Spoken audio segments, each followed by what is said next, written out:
In this video, we'll go over some questions that are frequently asked by students like you. So without any further ado, let's get started with today's questions.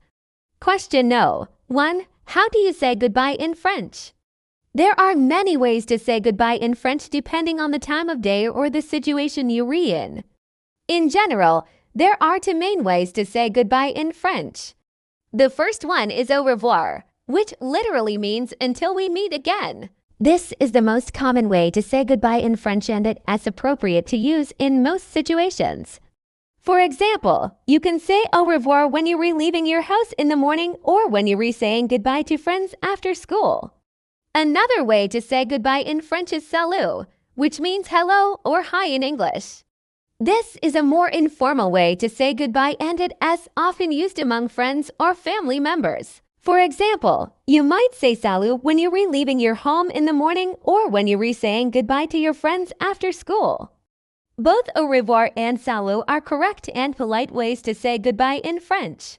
However, if you want to make a good impression, I recommend that you use au revoir since it's more formal and polite.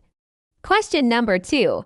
What are the different tenses in French? In French, just like in English, verbs change form to show different tenses, which are the different time relationships. There are 6 main tenses in French: the present, the imperative, the past, the imperfect, the future, and the conditional. Now let's take a look at each one. The present tense is used to describe actions that happen now. For example, je mange, which means I eat.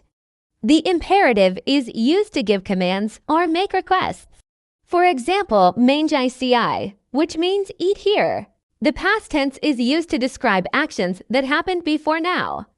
There are 2 past tenses in French, the past composed and the past simple. The past composed is used to describe completed actions in the past. For example, je mange, which means I ate. The past simple is used to describe actions that started and ended in the past. For example, je mange, which means I was eating. The imperfect tense is used to describe actions that were ongoing at a specific time in the past. For example, je manges, which means I was eating. The future tense is used to describe actions that will happen after now. There are 2 future tenses in French, the future simple and the future interior.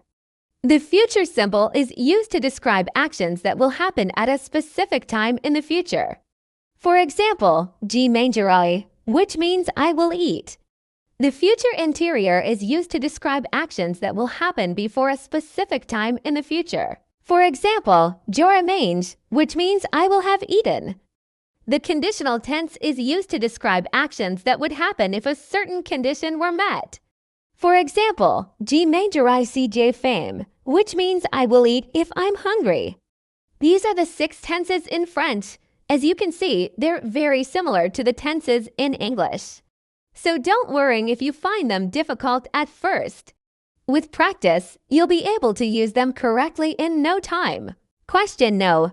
3. Can someone please explain what liaison is in French? Liaison is a French language phenomenon in which the final consonant of a word is pronounced in combination with the following word.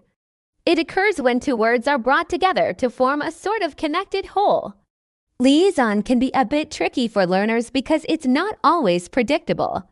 However, there are some general rules that can help you determine whether or not liaison is required. One of the most common cases of liaison occurs when a word ends in a nasal consonant, such as n1, n1, nin, or an n. In these cases, the nasal consonant is pronounced in combination with the following word, regardless of whether or not the next word begins with a vowel or a consonant. For example, les enfants is pronounced les enfants, not les enfants.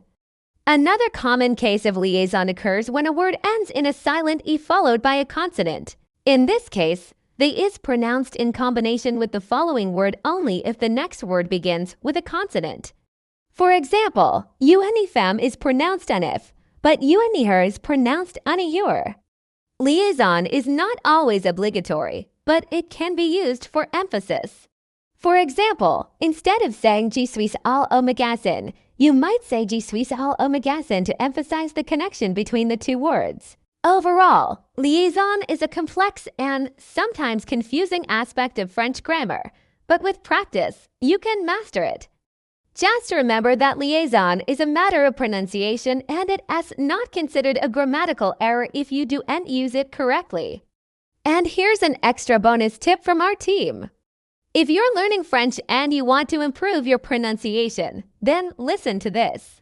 French has a lot of homophones, which are words that sound the same but have different meanings. Homophones can be tricky for learners because they sound the same, but they're spelled differently. For example, sun and sun both sound like sun, but sun is spelled with AC at the end because it means sound, while sun is spelled with AD at the end because it means child. Here are some other examples of common French homophones: laissez and laser, pourquoi and pourquoi, to and to. These are just a few of the many homophones in French. So be careful when you're re-listening to or reading French because you don't want to mix them up. Now let's move on to our next question. Question No. 4. Can you explain the difference between possessive adjectives and possessive pronouns? Possessive adjectives and possessive pronouns are two different parts of speech that are used to show possession in French. They are similar in meaning, but they have different functions in a sentence. Let's start with possessive adjectives. Possessive adjectives are adjectives that come before a noun to show possession. For example, in the phrase "c'est mon livre," the word mon is a possessive adjective that shows that the book belongs to the speaker. Here are some other examples of possessive adjectives: ton your, son his or her, notre our, votre your, and le their. Possessive adjectives always come before the noun they modify and they agree with the noun in gender and number. For example, in the phrase "si sont mes sœurs," the possessive adjective mes agrees with the noun source sisters in that it is plural. Now let's talk about possessive pronouns. Unlike possessive adjectives, possessive pronouns do not come before a noun. Instead, they replace a noun. For example, in the phrase "le livre est à lui," the word "lui" is a possessive pronoun that replaces the noun livre book. We hope that this helped you better understand the difference between possessive adjectives and possessive pronouns.